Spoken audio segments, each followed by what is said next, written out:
Hey guys, tonight we're cracking open the frostbitten saga of the Viking snot, the helmet-horned cartoons, or Marvel's Thor, but the real, raw, ice-cheating legends who stared death in the face every winter and said, "Not today." We're diving deep into how these Norse warriors and their families braved some of the coldest, bleakest, most brutal environments in the known world, using surprisingly clever, sometimes downright gross, methods to stay alive. From rubbing themselves with rancid fat to packing their homes with ash, the Viking survival toolkit was nothing if not resourceful. Before we sail into tonight's chilling journey, go ahead and like the video and subscribe, but only if you're into long boats, long nights, and longer stories. Also, drop a comment with your location and current temperature. It's always wild seeing who's tuning in from what corner of the frozen world. Now, set the mood, turn off the lights, throw a blanket over your shoulders, maybe light a candle if you want to feel historically immersive, just chilly and dramatic. Maybe grab a mug of something warm, and let's get into how the Vikings didn't just survive winter, they outsmarted it, froze it out, and made it one of their fiercest allies. Because when you're living in a world where daylight lasts 3 hours, your water turns to ice indoors, and your enemies raid at sunrise, you either adapt or become a historical footnote. The Vikings? They chose to become legends. Imagine waking up in the dark. Not the, it's 5 a.m., dark, but the kind where the sun doesn't even bother showing up until lunchtime, and then leaves the party after about 3 drinks. Outside your wooden longhouse, the wind sounds like a drunk god playing a giant bone flute. Snow crunches like angry cereal underfoot. And everything, yes, everything is frozen, including your socks, which are still on your feet. Now imagine choosing to live this way, not because you're trapped in some medieval Airbnb booking gone wrong, but because you're a Viking and you don't just survive the cold. You use it. You weaponize it. That's right, our favorite seafaring Norse ancestors didn't whimper in the face of ice. They stared it down, named it something dramatic in Old Norse, and figured out how to make it work for them. Because when you live in a land where winter lasts longer than most political alliances, you either develop a relationship with the cold or the cold writes your obituary. Spoiler, it's short, frozen, and written in runes. Now, the Vikings didn't have central heating, microwaves, or thermal underwear, but they had something arguably more useful, an aggressively practical relationship with nature. Where most of us see ice as a threat, Vikings saw it as infrastructure. Frozen rivers became highways. Ice-cold air became a free freezer. Snow wasn't a burden. It was a tool. And winter? Winter was just another battlefield, which frankly was preferable to the actual battlefields they frequented in summer. Let's start with a fact that should instantly reframe everything you thought you knew about these grizzled frost huggers. They didn't build to escape the cold. They built to manage it. Cold was a constant, like gravity or relatives who stay too long after dinner, and rather than waste energy trying to shut it out completely, Vikings developed ways to live in rhythm with it. Which brings us to the first clever trick in their thermal playbook. Frozen was functional. Let's talk ice. The average person today hears ice and thinks of clinking cubes in a soda, or that slip outside their front door that cost them a hip. But Vikings? Ice was a logistical asset. Picture this. The landscape in Scandinavia during winter turns into a white marble sculpture garden. Frozen rivers and fjords, which in summer are winding, watery nightmares for cargo, become straight-line express routes. Ice meant smoother sled journeys, faster travel by foot or sled, pulled by unwilling ox, and a general, let's take the shortcut across the lake instead of around it vibe. It wasn't just travel either. Ever left fish out on the counter and forgotten it overnight? No? Good, because that smell could summon Odin himself out of sheer offense. Vikings, however, had winter as nature's walk-in freezer. They used the cold to preserve everything from dried meat to fish that could make a modern grocery store's stockroom blush. You killed an animal in the late fall? Fantastic. Drag it outside, let the cold do its thing. Boiler jerky storage, medieval style. This wasn't some quaint accident. It was a deliberate system. Slaughter in late autumn, preserve with frost, consume all winter. Forget Tupperware. The Vikings used ice. But don't get the wrong idea. This wasn't some winter wonderland where everything worked perfectly. Using cold was a kind of uneasy alliance, like rooming with a very large, very moody bear. One false move, and you were done. Still, the Vikings leaned into it. Frozen Earth meant fewer invading armies, who, let's be honest, weren't too keen on marching through snowdrifts up to their chainmail. Snow blanketed the land, muffled sounds, created cover. Hunters adapted, skiers, yes, Viking-era skis existed, became scouts, and ice gave these northern folk strategic mobility in the worst conditions. Think of it like this. While other medieval societies built massive stone fortresses to fend off attackers, the Vikings simply let geography do the heavy lifting.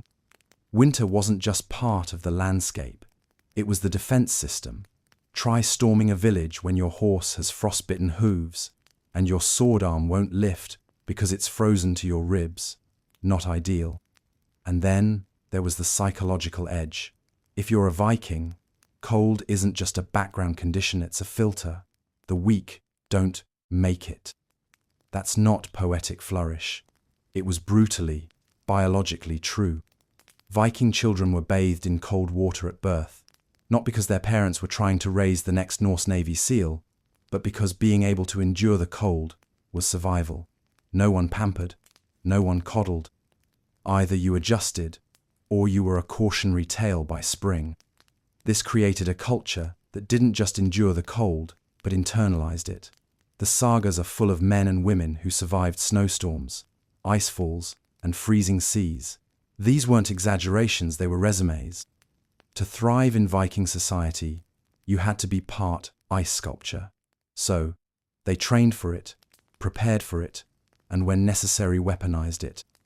Now, there's an irony here worth pausing over. Today, we look at the Viking Age as this swashbuckling era of blood, boats, and beard oil. But so much of their legendary strength was less about charging into battle and more about enduring the mundane, bitter, soul-scraping cold of January in Norway. They were strong because they had to be. The ice didn't care about your feelings or your fame. The cold was the great equalizer, and surviving it made you exceptional. Of course, none of this worked without infrastructure. That's where cleverness came into play. Take the Longhauser word that sounds cozy but really just means a big rectangle filled with smoky air and people who haven't bathed since midsummer. These houses were long and low, not because Vikings liked crawling, but because heat rises, and a low ceiling traps warmth like a woolly net.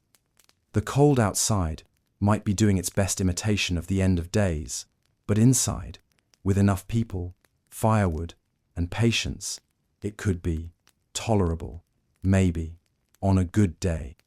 Still, ice was always close. The windows were non-existent or laughably small, more slits than views. Doors were thick, heavy, and insulated with whatever materials were on hand: animal hide, turf, snow-packed straw. Yes, snow. You know you've made peace with the enemy when you start stuffing it into your walls for insulation. And then there was the matter of ash. See, the fire pit in a longhouse wasn't just for light, and cooking it was a thermal anchor, but wood was precious, and full fires weren't kept blazing 24/7. Instead, the Vikings used ash from the fire to their advantage. Ash was layered on embers to keep them alive overnight, a trick still used in rural parts of the world, and sometimes even spread thinly on floors to trap warmth. The idea was simple. You couldn't fight the cold head on, but you could negotiate with it. Ash turned into insulation, ice turned into storage, snow turned into building material. It was survival by adaptation and a kind of rough, soot-covered elegance. The takeaway here: Vikings didn't see winter as something to conquer. They saw it as a system to understand and navigate. And they did. They didn't curse the frost. They planned around it. They didn't fear the freeze. They folded it into their way of life. Cold, in the Viking world, was just another force of nature like wind, tide, or a really bad neighbor. So, if you're sitting in your modern home, grumbling because your heating bill is up again this month, spare a thought for the Viking hauling a sled across a frozen river, storing fish in a snowbank, or digging through a drift to reach a longhouse that smells like meat, sweat, and smoldering firewood. They didn't have apps, smart thermostats, or weather alerts. They had instincts, experience, and a deep, unshakable understanding that winter could be survived not by fighting it, but by shaking hands with the ice and saying, "Let's make a deal." Because in the end, the cold wasn't their enemy. It was their uninvited roommate, their battlefield, their business partner, and sometimes, strangely, their best ally. If that isn't legendary, what is? If you've ever spent a night shivering under 3 blankets, fully clothed, wondering how it's possible to still feel a breeze inside your house, congratulations, you've had a minor taste of what living in a Viking longhouse might have been like. Now multiply that discomfort by a few screaming children, a snoring uncle, a questionable goat, and a winter that lasts as long as a slow-moving war, and you'll begin to appreciate the genius and the desperation behind Viking domestic architecture.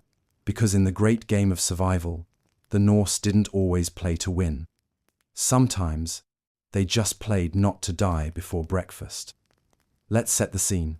It's northern Scandinavia. The year is somewhere between early medieval and don't expect central heating for another millennium. The outside world is a frozen wasteland of snow-laced fjords, wind-whipped pines, and wolves with questionable table manners. Inside, a structure made of timber, turf, and hope, the longhouse, named, helpfully, for being long. That's it. No poetic metaphors, no architectural flourish, just a long house, because when the snow is 6 feet deep and the sun is on a 3-month vacation, you don't get fancy with naming conventions. You build something that works. And it did work. Not perfectly, not even particularly well by modern standards, but well enough to keep people mostly alive, which was the only metric that mattered. The longhouse was the Vikings' answer to the unrelenting cold, the wind that could peel your skin like an onion, and the need to keep 20 people, 3 animals, and a lifetime of body odor under one roof without going entirely insane. At first glance, a Viking longhouse doesn't scream strategic brilliance. It screams fire hazard, or perhaps livestock prison, made from timber frames, layered with sod or turf for insulation, and often half sunken into the earth. These structures were less buildings and more glorified trenches with walls.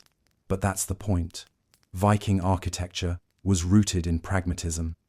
When the wind is trying to introduce your skeleton to the air outside, you don't waste time with vertical ambitions. You hunker down. The longhouse kept a low profile, not just to conserve heat, but because tall buildings were an open invitation to the gods of snow and ruin. Inside, things get more interesting, and by interesting, we mean claustrophobic. The ceilings were low, the rooms narrow, and the air, let's just say, robust. Privacy wasn't a luxury, it was a foreign concept. These homes were shared by entire family extended relatives, farmhands, the occasional neighbor, and usually a generous helping of livestock. If you've ever had a house guest overstay their welcome, imagine how you'd feel if that guest also mooed, pooped on the floor, and weighed 200 pounds. But here's the brilliance in the madness. Body heat, warmth, in the Viking world, was a group project. The longhouse was essentially a big, living, breathing thermal engine powered by people, pigs, cows, and fire. Everyone packed in shoulder to shoulder, like sardines with personal grudges. It wasn't comfortable, but it was warm. And that was the whole point. A well-packed longhouse didn't just trap heat, it generated it.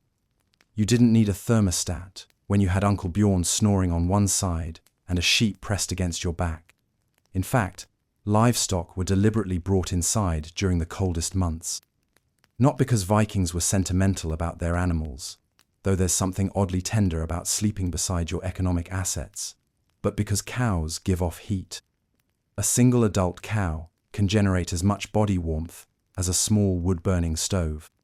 So, yes, the house may have smelled like a combination barn, smokehouse, and footlocker, but the alternative was freezing to death in your sleep. Most Vikings took the trade-off.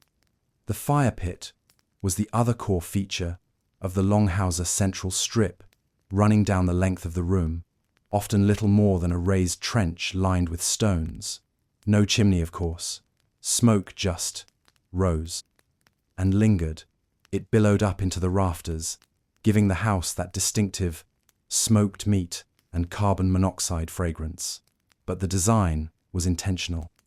Smoke wasn't just an accident, it was an insulator, a deterrent to insects, a way to preserve meat, and a constant reminder that you were, at all times, breathing in your own survival. Cooking, heat, light all came from this single, smouldering strip. It had to be maintained constantly. Letting the fire die out was practically a crime, and restarting it, that was a comedy of sparks, flint, muttered curses, and a prayer to any god listening. Children were often taught early how to manage the fire, not because it was cute, but because that tiny bed of coals was the only thing standing between a Viking household and frostbitten disaster. If you think this sounds like a rustic nightmare, you're not wrong. By modern standards, it was closer to a crowded sauna with livestock and fewer towels, but it worked. The walls, packed with mud, straw, turf, or whatever vaguely insulating material was on hand, held the heat. The earth beneath the house helped regulate temperature.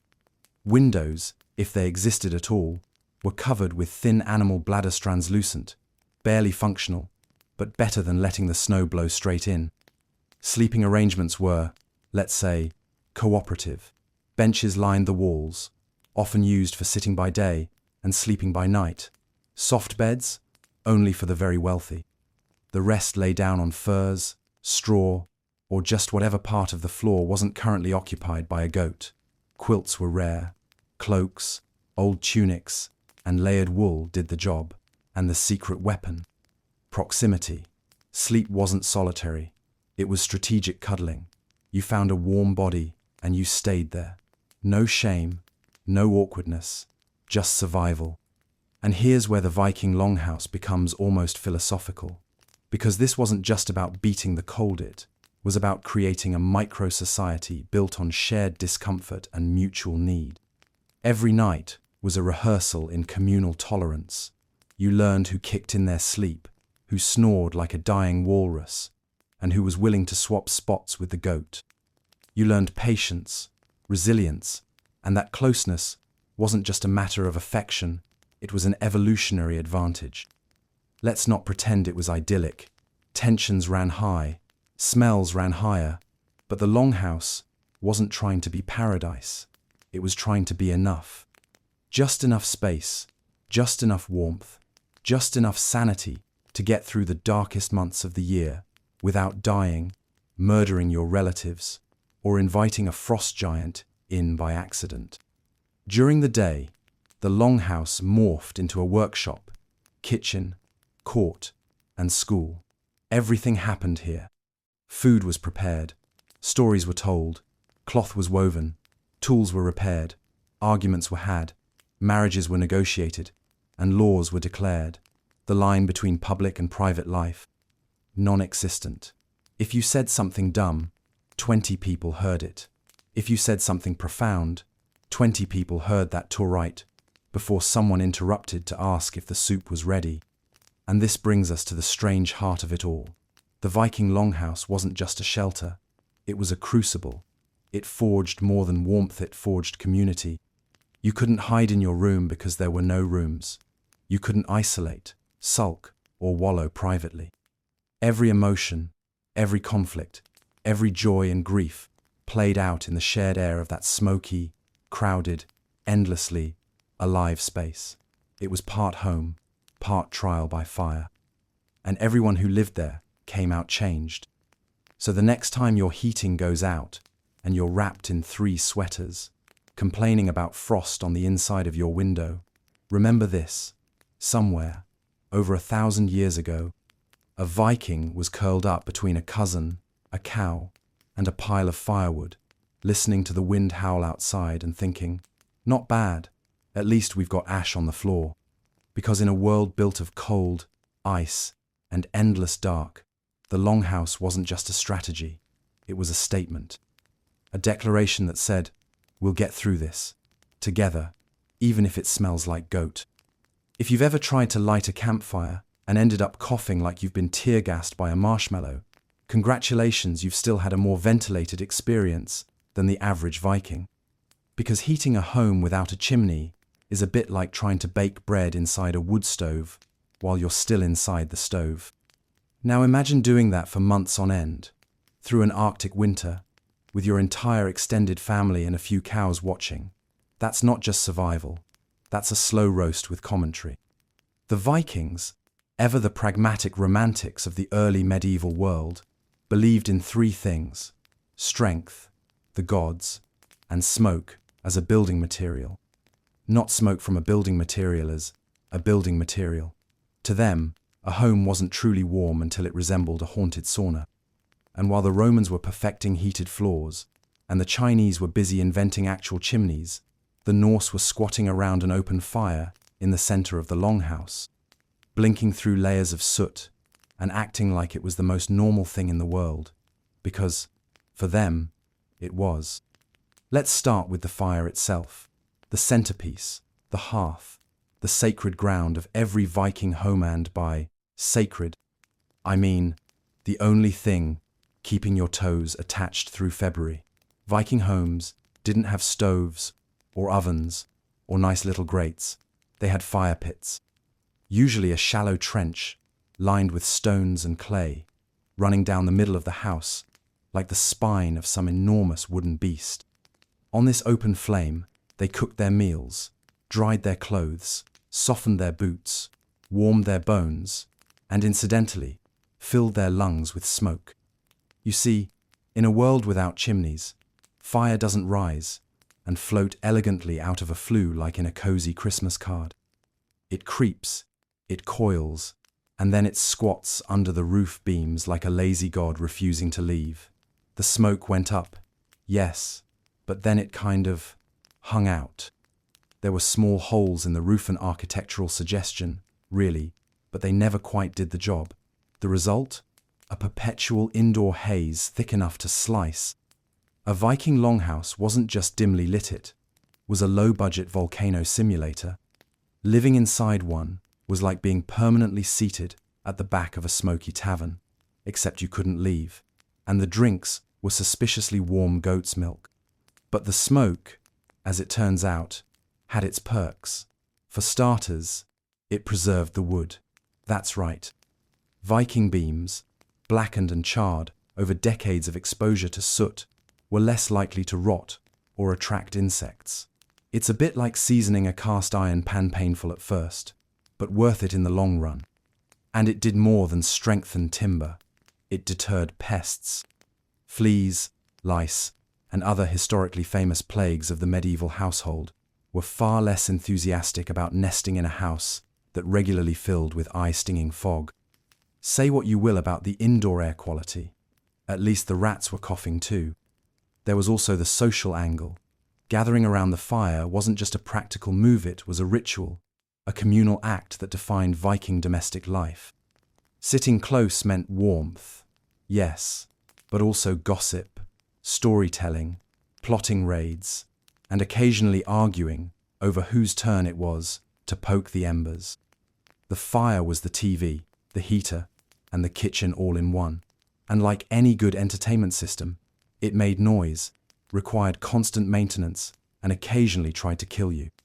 Let's talk ash, the unsung hero of the Viking hearth. When the fire burned down and only glowing embers remained, ash wasn't swept away. It was used deliberately, strategically. A thick bed of ash insulated coals overnight, allowing a slow smolder to persist until morning. It was like saving a flame in a dusty blanket, primitive, effective, and prone to occasional misfires if you sneezed too hard. The technique, known to traditional cultures worldwide, was a masterclass in low-tech survival. Bury the heat, preserve it through the night, and wake up with fire still alive and ready. It was the Viking version of setting your thermostat on low simmer. But ash didn't just stay in the hearth. It was also used around the house to tamp down dirt floors, reduce odors, and sometimes even treat wounds. If you're wincing at that last one, you're not wrong, but neither were they. In a world where antibiotics were a distant dream and infection was a regular houseguest, ash had mild antiseptic properties. Rubbed into cuts, sprinkled on damp ground, even mixed into poultice, it was a kind of crunchy, Nordic miracle powder. Just don't confuse it with flour.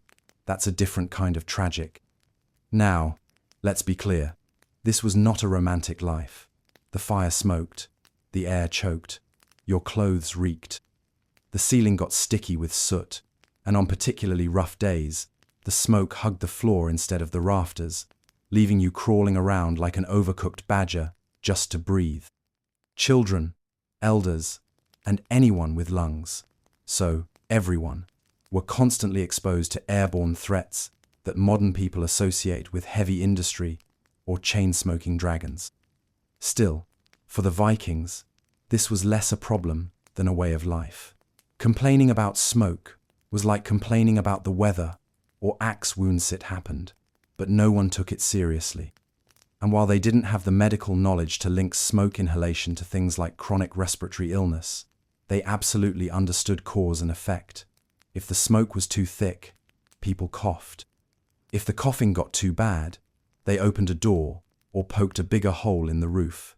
It was basic home ventilation, trial and error style. Every Viking household had its own micro-strategies. Some homes, especially those of wealthier landowners or chieftains, experimented with smoke vents, raised ceilings, or half-sunken hearths. But these were tweaks, not revolutions. The basic design remained the same: central fire, low roof, no chimney, warm air trapped inside, smoke reluctantly finding its way out or not. The Viking longhouse wasn't built for comfort. It was built to keep people alive and vaguely warm while the wind tried to erase them from history. And yet, somehow, the very thing that should have suffocated them became part of what made them resilient. The fire wasn't just a tool, it was an identity. Viking society revolved around warmth, but not just the physical kind. The hearth was the heart. Everything radiated from its stories, songs, sagas, meals, marriages, justice, jokes. You didn't just heat a longhouse, you gave it life. There's something oddly poetic in that. The same smoke that blackened their beams, filled their lungs, and clung to their clothes also tied them together. Every Viking bore the mark of their fire on their skin, in their breath, in their voice, when they recounted tales by flamelight to children wide-eyed with frost and legend. The smell of smoke was the smell of home. It was memory, continuity, community. It was the price of warmth and the tax of belonging. So if you ever find yourself grumbling because your fireplace smells weird or your smoke alarm won't stop chirping, spare a thought for the Norseman hunched beside a glowing trench of embers, one eye on the door, one hand stirring a pot of fish stew that's half dinner, half air freshener. He didn't have a flue or a carbon monoxide detector. What he had was a house full of people, a belly full of smoke, and the stubborn, unshakable belief that if you kept the fire going just long enough, spring might show up after all. Because in the Viking world, warmth wasn't handed out. It was carved, coaxed, smothered, and guarded on, ember at a time. If you've ever layered 3 sweaters, 2 blankets, and a questionable wool scarf just to fetch something from the freezer, then congratulations, you've flirted with the outer edge of Viking fashion. Now take that outfit, add 6 layers of animal grease, a smell that can only be described as historically unforgettable, and remove the part where you go back inside to central heating. What you've got is insulation, Viking style, raw, rugged, and unapologetically pungent. Fur, filth, and fat not a medieval heavy metal band, but the unholy trinity of staying alive in a Scandinavian winter. Let's begin with the obvious. It was cold. Not wear a jacket cold. Not even your nose might fall off cold. Viking cold was an existential kind of cold. A wake up and wonder if your eyelids will open kind of cold. The kind of cold that makes the trees creak like they're whispering your death sentence. And in that kind of climate, insulation wasn't a suggestion, it was a biological ultimatum. And what did the Vikings do to survive it? Did they invent wool-lined snow pants or goose-down duvets? No, they turned to the one source they could always count on: dead animals. Specifically, the parts you don't eat, but you can definitely wear. Fur was the go-to, the baseline, the universally accepted way to say, I'd like to keep my skin attached to my body, thank you.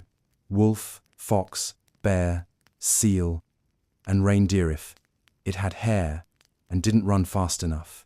It had a second life as outerwear. Viking fur fashion wasn't haute couture. It was more like a strategic alliance between a butcher and a taxidermist. The goal wasn't beauty, it was bulk. Fur wasn't just draped, it was piled. You didn't so much wear fur as you were consumed by it. And it worked. Nothing beats the thermal efficiency of an animal that evolved to sleep through blizzards. Put that on your shoulders, and suddenly you're not a guy with a peltier, a walking weatherproofing system. But fur was just the beginning, because once you've covered your body in the former occupants of the forest, what's next? What if the wind still cuts through, or the snow laughs at your layering? That's where the Vikings got creative. Enter fat, nature's answer to wind chill. And the reason Viking clothing wasn't just protective, it was practically armored in grease. They used animal fat, the way modern folks use moisturizers, windproof coatings, and desperation. It was rubbed into boots to make them water-resistant, smeared onto outer garments to repel snow, and occasionally applied directly to the skinniers. Skinners, an additional barrier between flesh and frost. Think of it as early medieval petroleum jelly, with a significantly stronger smell and no helpful branding, just lard, everywhere. If you were lucky, it was from a bear. If you were unlucky, it was from the third pig you'd forgotten you even had. Fat was more than an accessory, it was survival couture. Viking sailors, especially, relied on it when crossing icy seas in open boats, with nothing but damp wool and cursing to shield them. Lard was applied like armor, a slathered-on promise that the wind might sting, but it wouldn't get in. It created a barrier, sealed in body heat, and gave the wearer the shine of someone who'd recently wrestled a roast. Now, let's talk about the part that rarely makes it into the sagas: filth, dirt, grime, grease, and general crust. Because if you think a Viking winter involved daily laundering and pristine outfits, I've got some medieval laundry soap to sell you. Clean clothes were a summer concept. Winter was for strategic neglect. Washing garments meant getting them wet. And in Viking country, wet clothes in winter were a one-way ticket to Valhalla. So instead, people wore the same layers, for weeks or longer. What began as a clean wool tunic became, over time, a walking history of meals eaten, fires crouched beside, and goats that got a little too friendly. Clothing became stiff with sweat, smoke, fat, and soot, which, while objectively unpleasant, actually served a useful purpose: insulation. Every added layer of filth trapped more heat, sealed more gaps, and created a sort of accidental thermal armor. Gross? Yes. Effective? Also yes. And don't forget hair. Beards, tangled and matted, held their own warmth. Long hair under fur-lined hoods helped conserve heat around the neck and head. The body's own oils, left unchecked through a long, bath-free season, formed a kind of natural sealant. Hygiene took a backseat to survival. And really, who's going to judge you when they smell just as questionable? But Viking insulation wasn't just physical, it was architectural, social, and behavioral. They didn't just wear warmth, they lived in it. Everything they did was a strategy for staying warm without dying of exposure.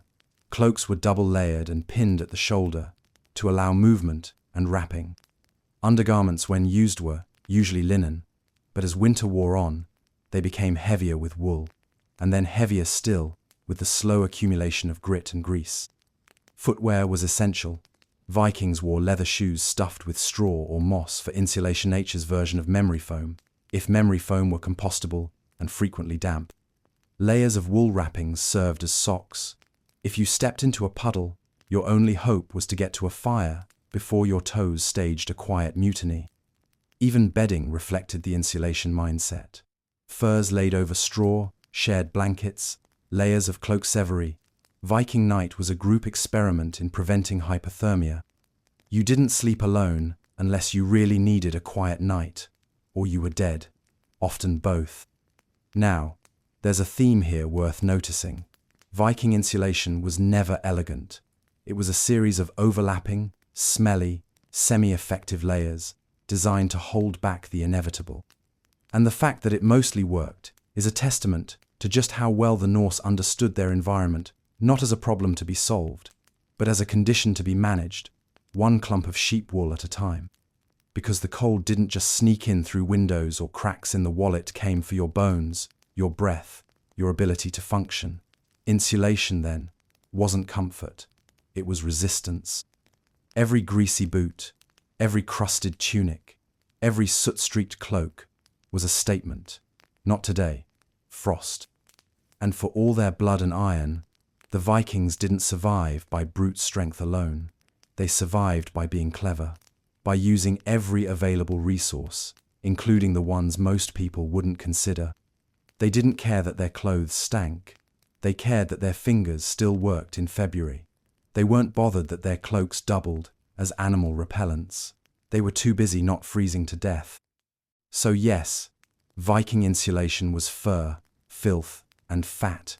It was earthy, visceral, unromantic, but it was also efficient.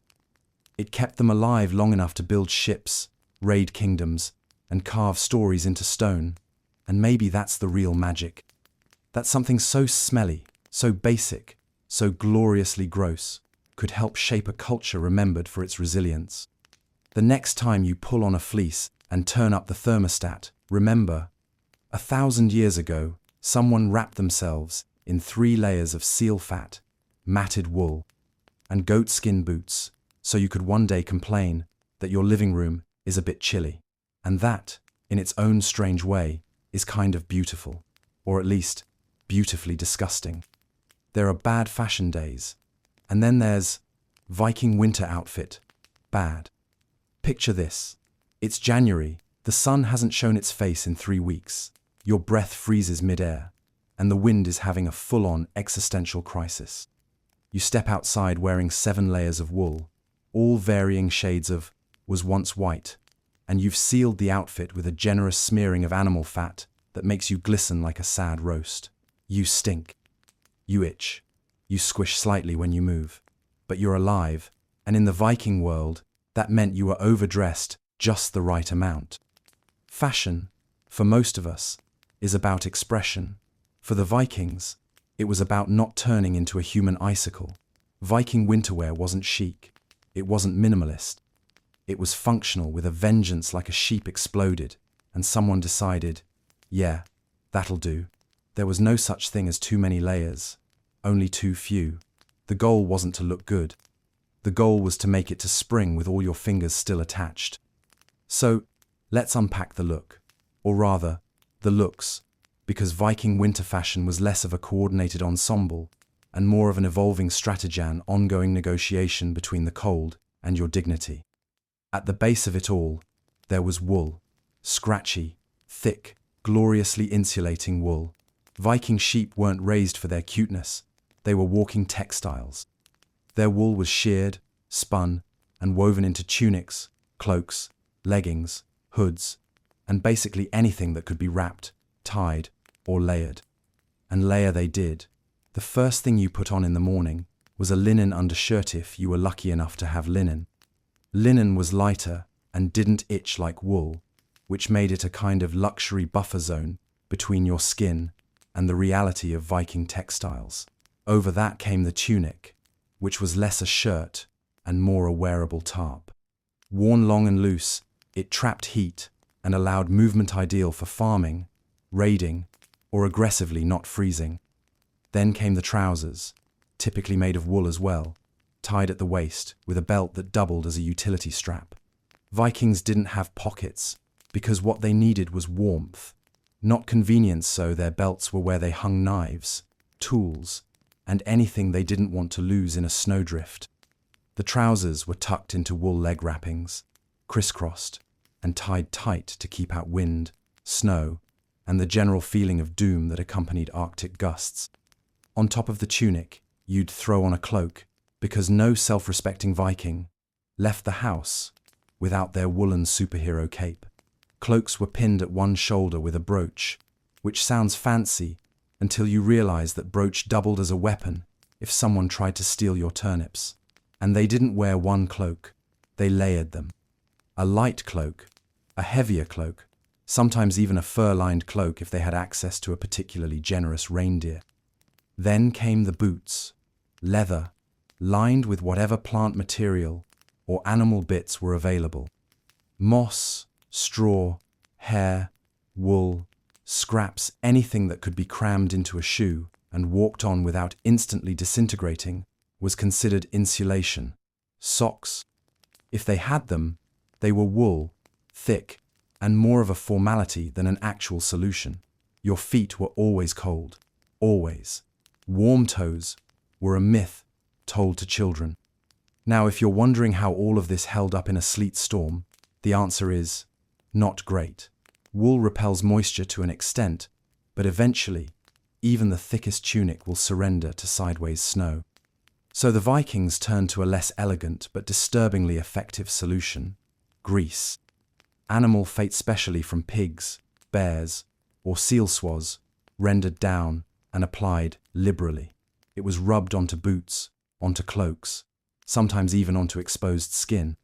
It created a barrier, a sort of early medieval version of waterproofing spray, minus the aerosol and shame.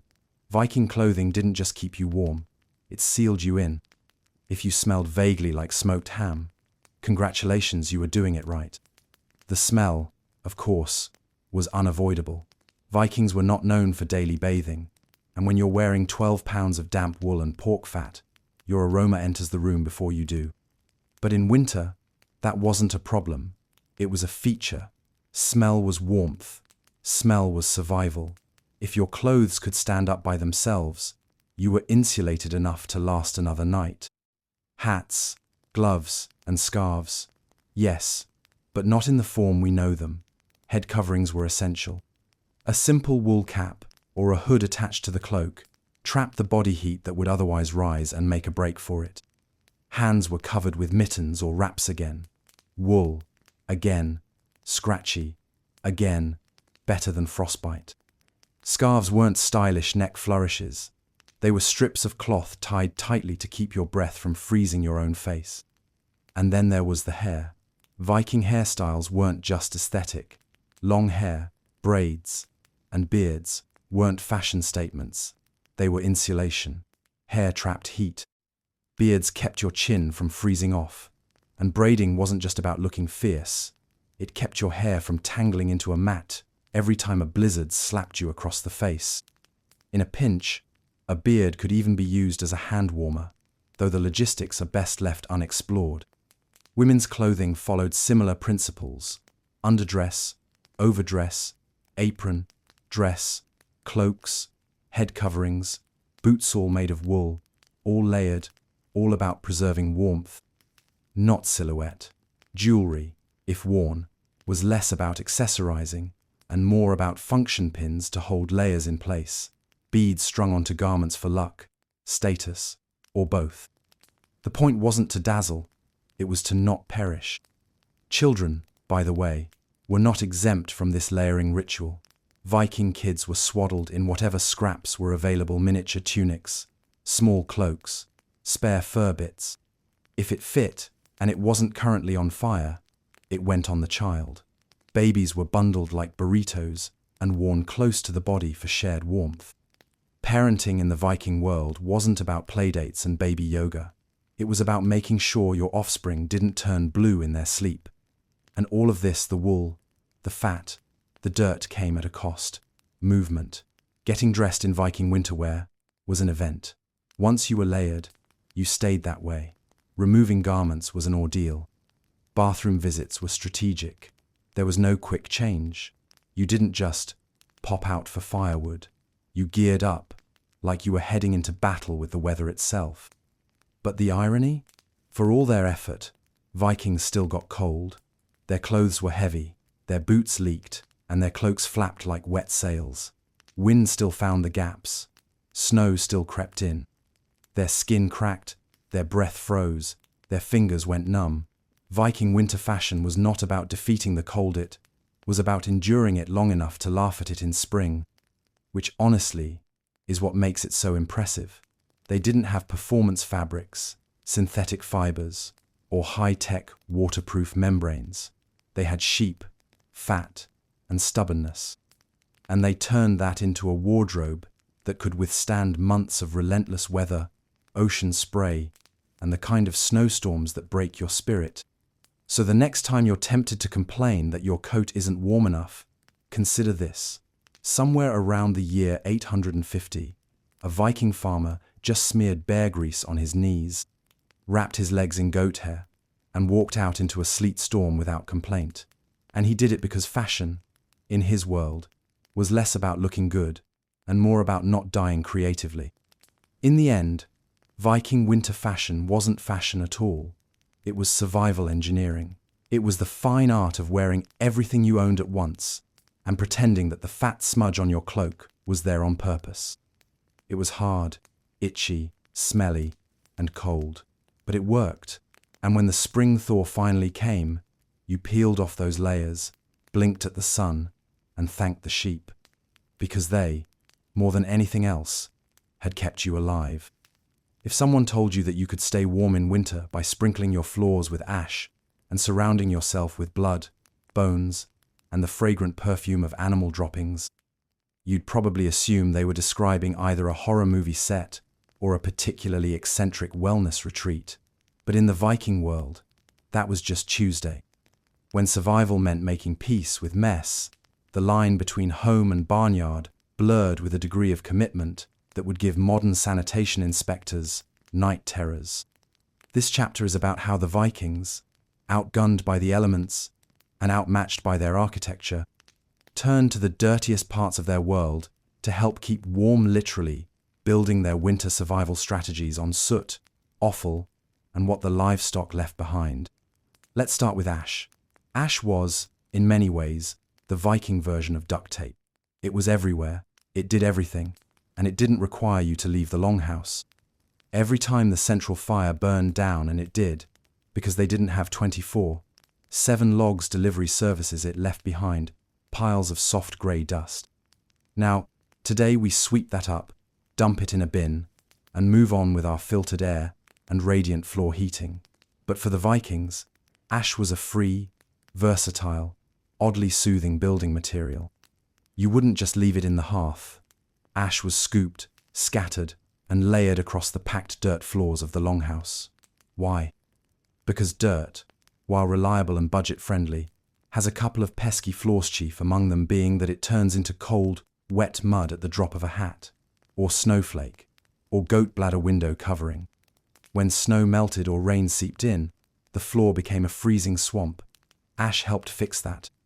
It absorbed moisture, kept the ground relatively dry, and provided a thin layer of insulation between your frost-nipped toes and the cruel northern soil. But ash had more tricks up its sleeve than just playing the part of primitive flooring. It acted as pest control. The same irritating qualities that made ash a nuisance in your lungs made it deeply unpleasant to fleas, lice, and other tiny squatters. In a longhouse filled with warm bodies, both human and not, fleas weren't a seasonal inconvenience, they were a way of life. Ash dulled the itch, drove out the critters, and generally gave the illusion of cleanliness, even as the smell of fermented goat lingered. It also helped in the hearth itself. Once the fire had been reduced to glowing embers, Vikings would bank them with ash, burying them under a layer to preserve heat overnight. This wasn't just a time-saving trick, it was a survival tactic. Matches weren't a thing, flint and tinder weren't fail-proof, and waking up to a dead fire meant starting your morning by freezing your hands off, trying to coax a flame from damp wood. With ash banking, all it took was a little morning poking, a few dry twigs, and the warm embrace of a half-smothered coal. It was like the Viking version of hitting snooze on your furnace. Now, while ash was helpful and unglamorous, the real dark horse of Viking insulation wasn't ash at all, it was what came out of the other end of the animals. That's right, dung. Or, if you're feeling scientific, organic thermal mass with aroma. The Vikings didn't just tolerate animal waste, they used it, and not just because they had to, because it worked. Animal dung was layered into the very construction of Viking homes. Mixed with straw and mud, it formed daub, the sticky, thick filler smeared between the wooden framework of walls to seal gaps, block drafts, and generally hold the house together. If you've ever heard of wattle and daub construction, that's the daub. And while it sounds medieval and charming in theory, in practice it was mud's more fragrant, unglamorous cousin.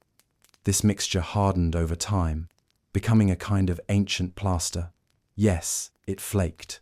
Yes, it occasionally let out whiffs of its past life. But it kept the wind out, the heat in, and the walls from crumbling under the weight of a particularly enthusiastic snowstorm. Insulation wasn't an aesthetic in Viking Scandinavia, it was a negotiation with the physical world. You didn't ask, what's the most elegant solution? You asked, what do we have, and how do we smear it on the wall? Dung was also burned as fuel. Not everyone had access to an endless supply of firewood, especially in treeless coastal areas or regions where wood was too valuable to waste on heat. Dried dung was collected, shaped into patties, and set aside for the long winter. When dry, it burned hot and relatively slow, producing a manageable amount of smoke and an unmistakable aroma. Yes, it smelled like burning waste, but it also warmed your feet, and in that equation, comfort won. Blood, too, made its mark, though not in the dramatic, ritualistic sense the title might suggest.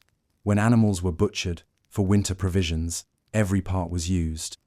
Meat, organs, bones, fat, sinew, nothing was discarded. The blood was collected for cooking, yes, but also for treating hides.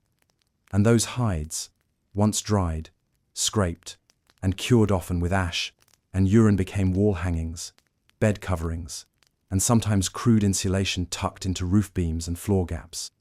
A freshly skinned hide might even be stretched across a drafty door frame, the still tacky blood helping to seal it in place. It wasn't exactly better homes and gardens, but it kept the wind out and didn't cost a thing, except, of course, the life of a sheep. It's worth remembering that cleanliness, in the Viking world, didn't carry the same moral weight it does today. Dirt wasn't a failure, it was context. If you were clean in winter, you were either dangerously underdressed or suspiciously rich. More likely, you were layered in wool, surrounded by ash, and crouched in a room held together by a mixture of dung and cold weather optimism. And yet, within that filth, there was a kind of resilience. Viking survival wasn't about conquering the cold with technology. It was about adapting, about using the things most people would throw away and turning them into barriers, insulators, adhesives, and fuel. There's something oddly elegant in that. Not because it was clean or beautiful or pleasant, but because it was deeply effective. These were people who understood that surviving winter wasn't about comfort, it was about strategy. If ash on the floor worked better than a fur rug, then so be it. If the walls needed a little extra cow to stay warm, you didn't question it, you got smearing. Even the air inside the longhouse was part of this organic ecosystem. Thick with smoke, rich with the scent of tallow and damp wool, laced with hints of straw, and whatever the livestock had gifted that morning, it was dense, lived in, a mix of everything that made survival possible. To a modern nose, it would have been intolerable. To a Viking, it was the smell of life continuing. And that, perhaps, is the real story beneath the soot and stink. A people who refused to let winter win, who lined their homes with ash and dung, butchered with precision, layered with grime, and called it all living, because they were living. And that is no small thing when the snow keeps falling, the days vanish, and the only warmth you can count on comes from what the fire left behind and the cow didn't take with it. So yes, ash on the floor, blood in the snow, dung in the walls. It's not glamorous, it's not charming, but it's honest, it's resourceful. And it tells you everything you need to know about a culture that saw the world not as something to be overcome with ease, but as something to be endured with ingenuity, persistence, and just a touch of filth.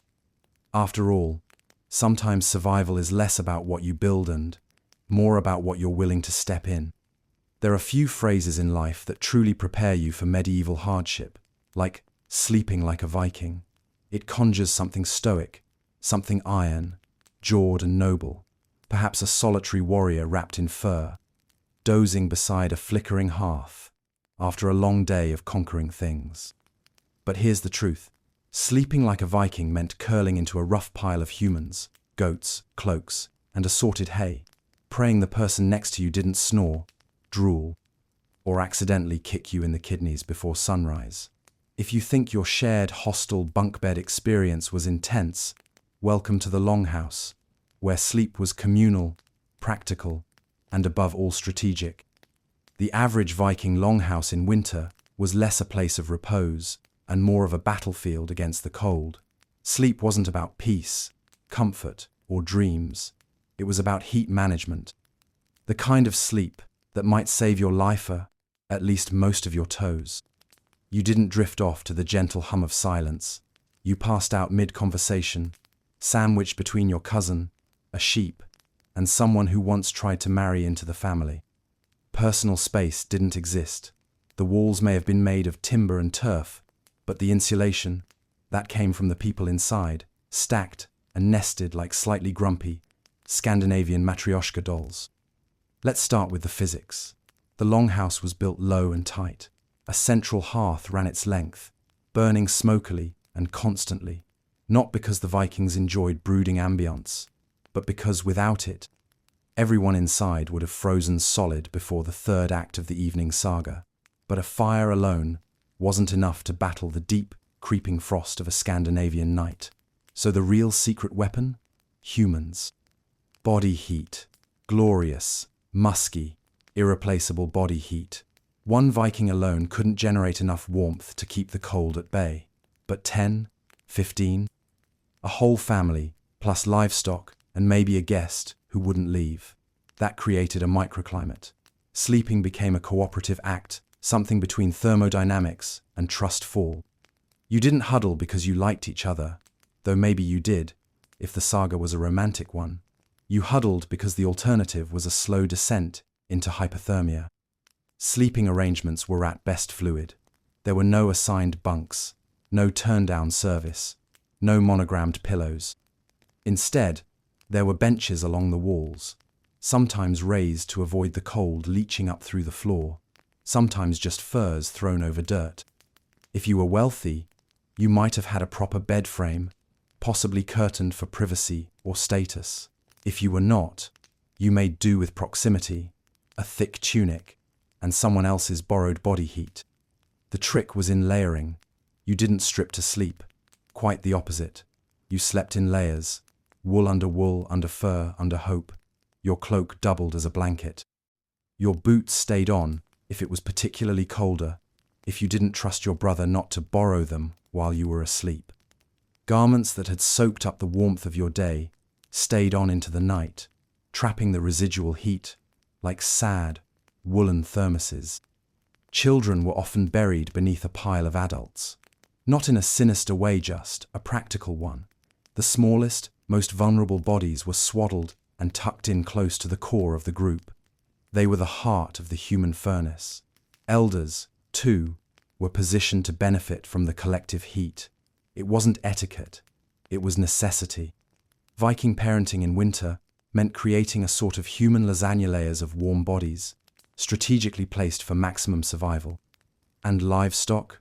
Oh, they were in the mix. Cows and goats radiate heat impressively. A cow can warm a small space all by itself, like a mooing radiator with hooves. Bringing animals inside the longhouse wasn't an eccentric decision, it was energy efficiency. And as a bonus, if you ever woke up with a goat lying on your legs, congratulations, you were warmer than your cousin who got stuck near the door. Sleeping with animals came with its own challenges, of course. The smell was present, so was the noise, so was the occasional need to negotiate with a pig who had taken over your spot. But again, no one was in it for the ambience. They were in it for the calories saved by not freezing to death. It's worth pausing to consider how foreign this kind of sleeping arrangement feels today. We live in a world of climate control, personal boundaries, and the sacredness of the queen-sized bed. Sleeping cheek to cheek with family, friends, and livestock sounds like either a logistical nightmare or the world's worst camping trip. But in Viking Scandinavia, it was the norm. Not just tolerated, but expected. People didn't question it, because questioning it wouldn't make the snow stop falling. Socially, these shared sleeping arrangements did more than keep people warm. They created cohesion. Lying side by side, you overheard stories. You shared jokes. You learned the rhythms of each other's breathing and snoring. Secrets were whispered across woolen blankets. Arguments were settled or reignited before the fire even died down. The longhouse wasn't just a roof. It was a living space, in the most literal sense, and sleep wasn't private, it was a shared state. There was no shame in proximity, no awkward apologies, no, I need my space. That was a luxury for people with spare rooms and thermostats. For the Vikings, intimacy was physical because it had to be. Everyone in the longhouse played a role in keeping the group warm, fed, and alert. Sleep was the nightly regrouping, the quiet armistice in the war against winter. The shield wall lay down, but it didn't disperse. And yes, sleep came with its discomforts. You were always too close to someone. You occasionally woke up inhaling someone else's beard. And if the fire wasn't banked right, the smoke would hang low, making your dreams smell like boiled meat and regret. But it was still preferable to going it alone. Vikings understood what many of us have forgotten, that shared struggle creates strange, unspoken bonds, and that there's something oddly unifying about waking up together with the same layer of frost in your hair. Some households might rotate positions, giving everyone a chance to edge closer to the hearth. Others had more fixed hierarchy elders in the warmest spots, younger folk further out. It depended on the family, the resources, and how many people were involved. But the principle remained constant. Togetherness equals heat. Sprawl and you freeze. Stack and you survive. Occasionally, there would be a bit of ingenuity added to the mix. Straw mattresses, refreshed every so often, added padding and insulation from the floor. Blankets might be layered with furs and scraps of hide, stuffed with down or moss if available. And sometimes on particularly bitter nights, families would sleep fully under their cloaks, faces barely poking out, bundled into themselves and each other like hibernating wolves. Now, of course, we might scoff. We've got heated blankets, memory foam, and the ability to sleep with a podcast of whale sounds if we so choose. But here's the thing, the Viking method worked. It got them through the longest nights, the hardest freezes, the endless twilight of northern winter. And not because it was easy, because it was communal, because it was adapted, because, frankly, there was no other choice. There's a kind of strange beauty in that, knowing that every person in the longhouse had to depend on the others. That survival was not an individual pursuit, but a nightly collaboration.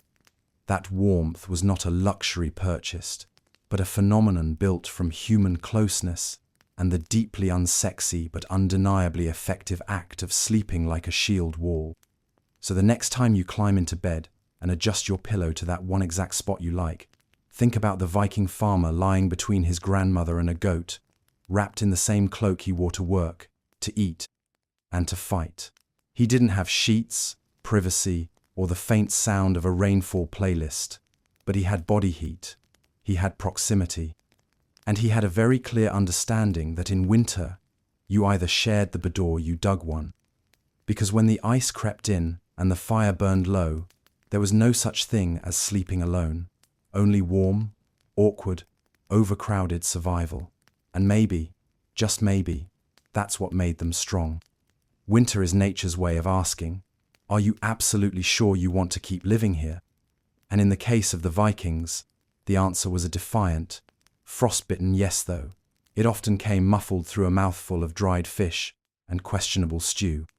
Because in a place where the cold doesn't knock politely but kicks the door in and raids your pantry, what you eat becomes more than a matter of taste. It becomes a survival plan.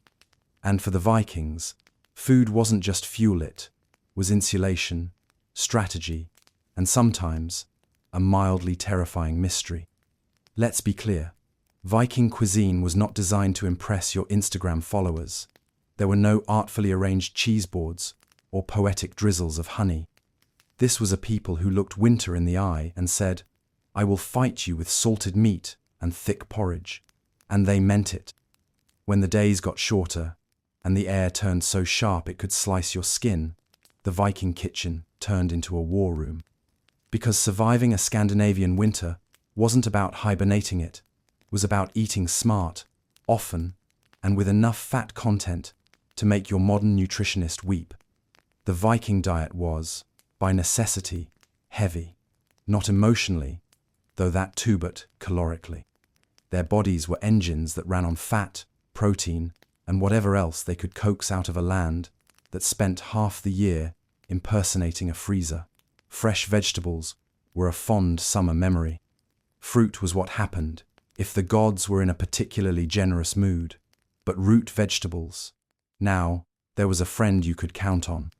Turnips, carrots, parsnip shumble, hearty, and willing to survive storage in cellars that felt more like tombs. These were the background singers of Viking meals. Never the star, rarely praised, but always there when needed. If it could be dug out of the ground and didn't kill you, it probably made it into the stew. Ah, the stew, the great unifier, the culinary duct tape of Viking winter cooking.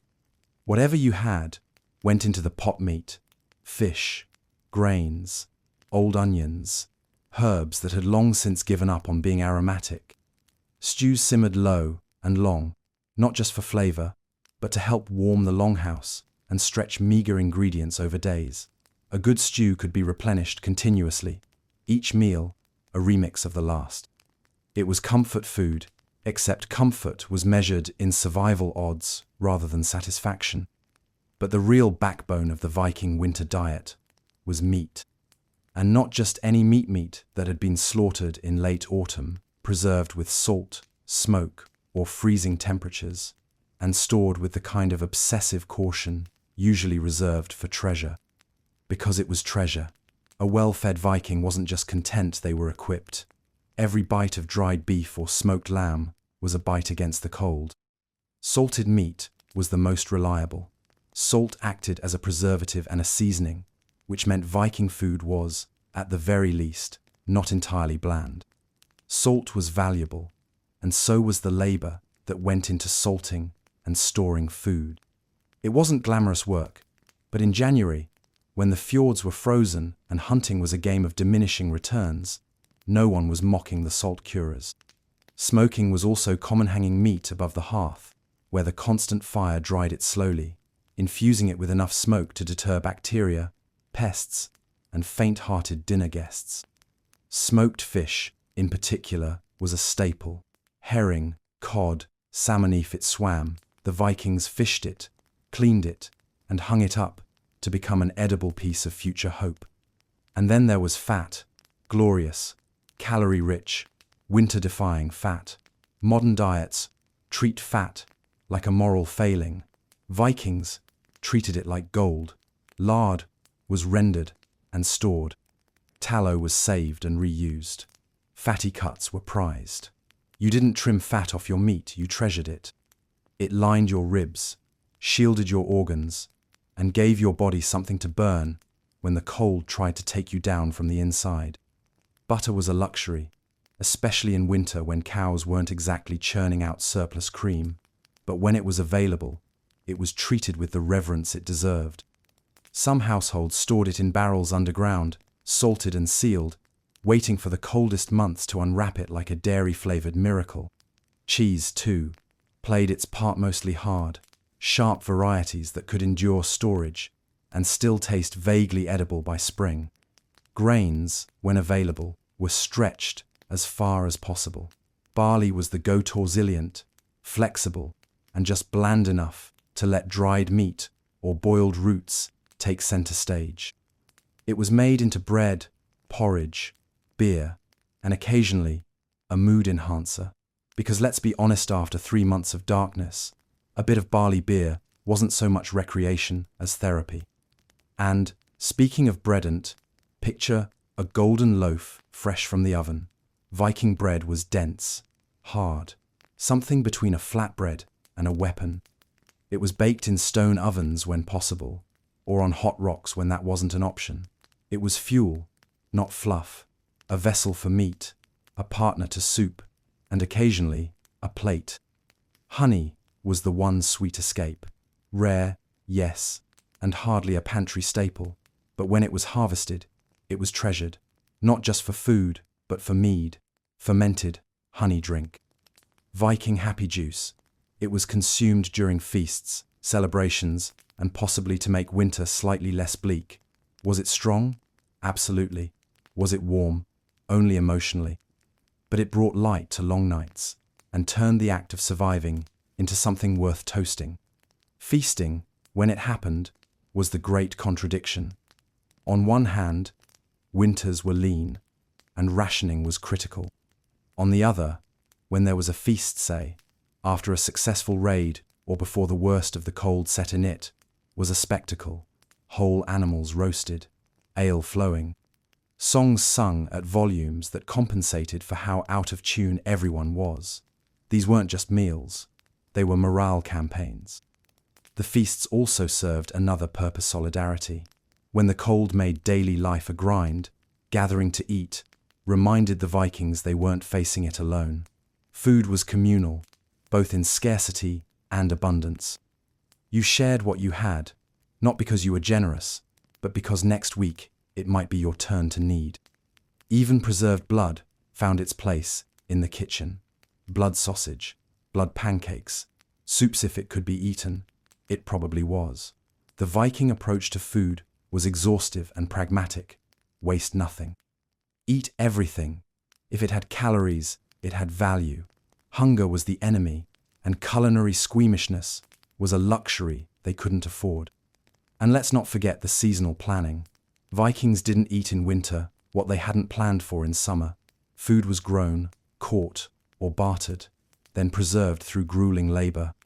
Cellars were dug, storage pits lined with straw, meat salted or smoked, fish dried and strung. Every action was a calculation. Will this keep us alive until spring? In the end, the Viking diet in winter was less a menu and more a plan of resistance against starvation, against the dark, against the kind of cold that could kill you while you slept. It wasn't elegant. It wasn't glamorous, but it was deeply human, because at its core, it was about more than calories. It was about endurance, about turning the act of eating into an act of defiance. So the next time you complain that your takeout is late or your soup isn't hot enough, remember, 1,000 years ago, a Viking was standing in the dark, chewing a hunk of dried seal fat, and calling it a victory. And it was. There are cold days, and then there are Viking at sea days, where the wind isn't so much brisk as it is actively hostile, where the waves slap you in the face like you owe them money, and where the only thing between you and freezing to death is your ability to curse convincingly and row with enthusiasm. Welcome to the longboat in winter. No sails, no shelter, no pity. Just 30 or so very damp Norsemen in a glorified wooden canoe, trying to convince the North Atlantic that they have somewhere important to be. If you've ever gotten chilly standing in line at the ferry terminal, spare a thought for the Viking raiding party, crossing the sea with frost in their beards and frozen seawater on their tunics. Sailing in winter wasn't plan A. It wasn't even plan B. But sometimes the weather didn't care that your raid had been scheduled months in advance, and Viking resilience wasn't famous because things were easy. The Viking longship, sleek, fast, and absolutely uninterested in your comfort, was not designed for luxury. It was a marvel of engineering, yes, but a very specific kind. The kind that got you from A to B quickly, let you land in shallow water, and allowed for a dramatic entrance. It was not, by any stretch of the imagination, warm. There were no cabins, no below deck, no cozy galley where you could sip warm broth and reminisce about home. What you got was a bench, a pair of oars, a bale of supplies, and the vague hope that your cloak was still dry. And yet, they went. Across the North Sea, through the Baltic, even out into the open Atlantic toward Iceland, Greenland, and if they were feeling particularly ambitious, Vinland, which might have been North America, or might have been a misunderstood fever dream, depending on who you ask. Regardless, these voyages were cold, relentlessly, pervasively, offensively cold. So how did they do it? How did the Vikings survive sea travel when the water was trying to kill them with both waves and temperature? For starters, they layered, not fashionably, not attractively, but extensively. Wool on wool on wool. Waterproofing wasn't an option, really, not in the modern sense. But they had cloaks treated with animal fat or fish oil, turning them into somewhat repellent barriers against sea spray. Think of it as a medieval raincoat, only smellier and more likely to make you slippery if hugged. And they huddled. Body heat wasn't just a trick for the longhouse, it was deployed on the longship too. When not rowing, sleeping, or trying to remember what their fingers used to feel like, Vikings sat pressed together under shared cloaks, sometimes using the sail as a makeshift tent. It didn't work well, but it was better than nothing. In particularly harsh conditions, the crew would lie down shoulder to shoulder and wait out storms like a very grim picnic, relying on mutual heat and mutual stubbornness. Food was another key. You didn't eat to enjoy it. You ate so your body could keep producing enough heat to stop the slow descent into popsicle territory. Dried meat, hard bread, dried fish, calorie-dense, portable, and capable of being gnawed without much ceremony. If you were lucky, someone had thought to bring a skin of mead or ale, which didn't warm the body much, but it did make the situation feel briefly less terrible. Water was, ironically, harder to manage. You can't drink seawater. Obviously, you're doing a quick crash course in hallucinations and kidney failure. So water had to be stored in barrels and skins, carefully rationed. In cold weather, it froze. So yes, part of a Viking sailor's day might involve chipping through ice to take a sip of something that made your teeth ache. Hydration was important, comfort was not. But the real challenge was staying dry. Hypothermia doesn't need freezing temperatures. All it needs is a steady breeze, damp clothing, and time, which Vikings had in abundance. Staying dry on an open longship in storm-tossed waters was like staying dry inside a washing machine. The sea sprayed constantly. Rain arrived, uninvited. Even the act of rowing could soak you, as water sloshed up over the low sides. So Vikings dried themselves the only way they could, by not being any wetter than they already were. They wrung out their clothes. They tucked their cloaks tight. They piled furs over their legs. And when they landed, the first order of business wasn't always raiding. Sometimes it was making a fire and trying to feel their toes again. There are historical records, not Viking ones, since they weren't big on journaling the mundane, that suggest some voyages were aborted, not because of enemy resistance, but because of weather. Winter seas were not just unpleasant, they were treacherous. Ice could form on the boat itself, adding weight and danger. Storms could appear with little warning. Visibility vanished. And while the longship was brilliant for shallow coastlines, it wasn't fond of massive waves or gale-force winds. Vikings knew when to push and when to retreat, though sometimes nature made the decision for them. The sails, too, weren't always helpful. Viking sails were made of wool, often reinforced with leather. In dry weather, they were tough and reliable.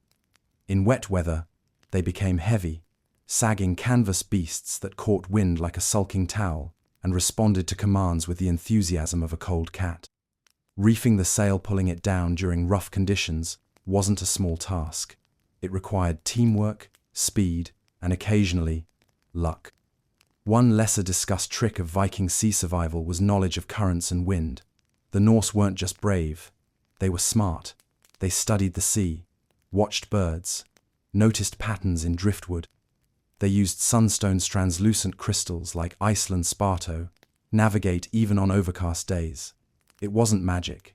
It was acute observation and a healthy dose of practical intelligence.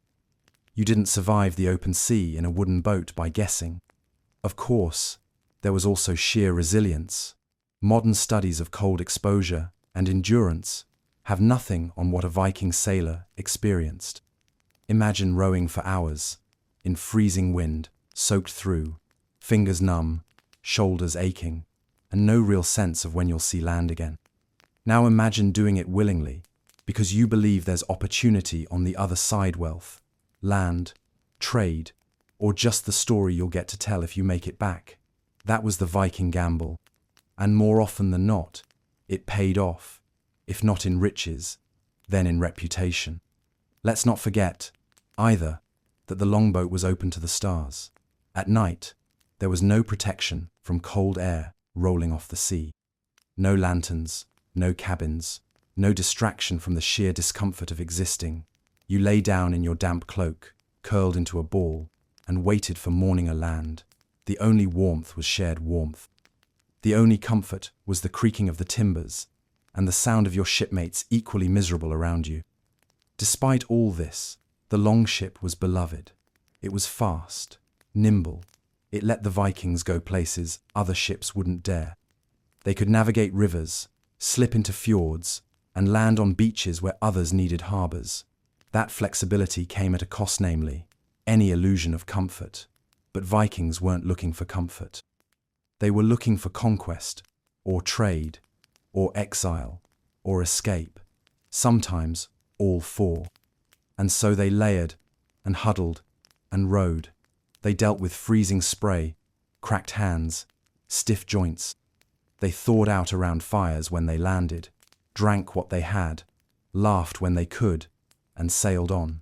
Cold wasn't the enemy, it was the price of motion.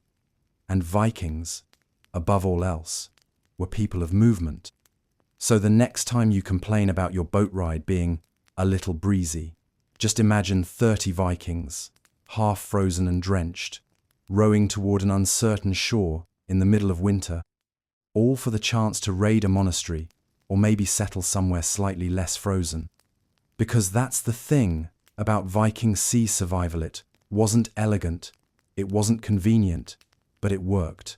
And it got them across the kind of seas most people wouldn't even look at without a very solid insurance policy. They didn't cold-proof their longboats by reinventing the ship. They did it by cold-proofing themselves with knowledge, layers, animal grease, shared misery, and the absolute certainty that getting there was worth it, whatever there was. And somehow, that was enough. There's something uniquely humbling about staring into the endless grey of a Scandinavian winter sky, realizing that the sun has abandoned your corner of the earth for what feels like contractual reasons, and trying to convince yourself that it'll return eventually, maybe. If you've ever wondered how the Vikings managed to live through months of oppressive darkness, ice-laced air, and enough snowdrift to bury a goat upright, The answer lies not just in fur cloaks or fire pits, but in something far less tangible and far more potent: belief, a frozen kind of faith, the kind that doesn't ask for comfort, but dares you to endure. You see, when your landscape looks like the gods put the world in a freezer and then forgot about it, having a compelling mythology isn't just a cultural flourish, it's survival gear. The Vikings didn't just explain the world through their beliefs, they made peace with it. Or, more accurately, they challenged it to a duel and then wrote poetry about it. Their cosmology wasn't built for softness. This wasn't a faith of sunny afterlives and cheerful omnibenevolence. This was a worldview forged in the same steel as their sword shard, cold and somehow still poetic. The Viking universe was a vast and violent place. 9 worlds connected by Yggdrasil, the great tree, each home to its own brand of peril. Gods weren't all-knowing protectors. They were flawed, passionate, and frequently embroiled in cosmic mischief. Death wasn't a punishment, it was a journey, often with multiple choice destinations. And somehow, this helped. Let's start with Ragnarok. Most cultures have an end-of-the-world story. Few made theirs quite as gleefully specific as the Vikings. Ragnarok wasn't vague doom, it was an itinerary. The sky would split, the wolf Fenrir would break his chains, the serpent Jormungandr would rise from the sea, the sun and moon would be eaten. Fire giants would march across a bridge of rainbow light, and the gods themselves would fall in battle. If that sounds terrifying, remember, the Vikings weren't trying to be reassured. They were trying to be prepared. In a world where a surprise blizzard could end your week, and frostbite was more common than fruit, having a religion that said, yes, the world will end, and yes, even the gods will die but fight anyway, was oddly empowering. It matched their lived experience. Life was struggle, so why should the cosmos be any different? Even the afterlife was a testament to this mentality. You didn't earn your place in Valhalla by living a quiet, pious life. You earned it by dying violently in battle. Not metaphorical battle, actual battle, preferably with a weapon in hand and an enemy in front of you. Valhalla was Odin's great hall, where the dead warriors, the Einherjar, feasted by night and fought by day in preparation for Ragnarok. It was, essentially, a celestial training camp, complete with unlimited mead and the knowledge that even in death, you weren't done working. Now, this might not sound like rest to modern ears, but to a Viking, it was affirmation. If you lived hard and died harder, you were welcomed by the very gods you admired not to sit around on clouds, but to keep going. That's what mattered. Not ease, not comfort, continuity of purpose. And if you didn't die in battle, don't worry, there were options. Hell, not to be confused with the later Christian hell, was the realm of the dead who passed peacefully, or from illness, or from slipping on a patch of ice while chasing a goat. It was ruled by the goddess Hel, who had a half-living, half-dead appearance and a disposition to match. It wasn't a place of torment, it was just colder, quieter, less ambitious. It's the place you ended up when your death was insufficiently dramatic. All of this belief shaped how Vikings approached the world, especially winter, because when the night lasts 18 hours and your firewood is dwindling, you don't just need warmth, you need narrative. You need meaning. You need to believe that your suffering is not senseless, that your trials are part of a greater arc. And the Viking sagas were full of trials.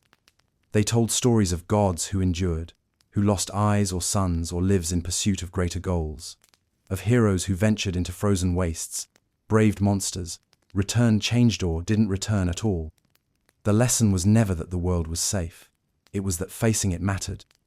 And so winter, in the Viking mind, wasn't just a season. It was a proving ground. It was the frost-covered test of character, and your response said something eternal about you. Cowardice wasn't just embarrassing, it was spiritually inconvenient. Bravery was more than admired, it was expected. Their festivals reflected this too. Take Yule. Before it was annexed by Christmas and given a coat of red and green marketing, Yule was a Norse midwinter celebration that marked the turning of the year.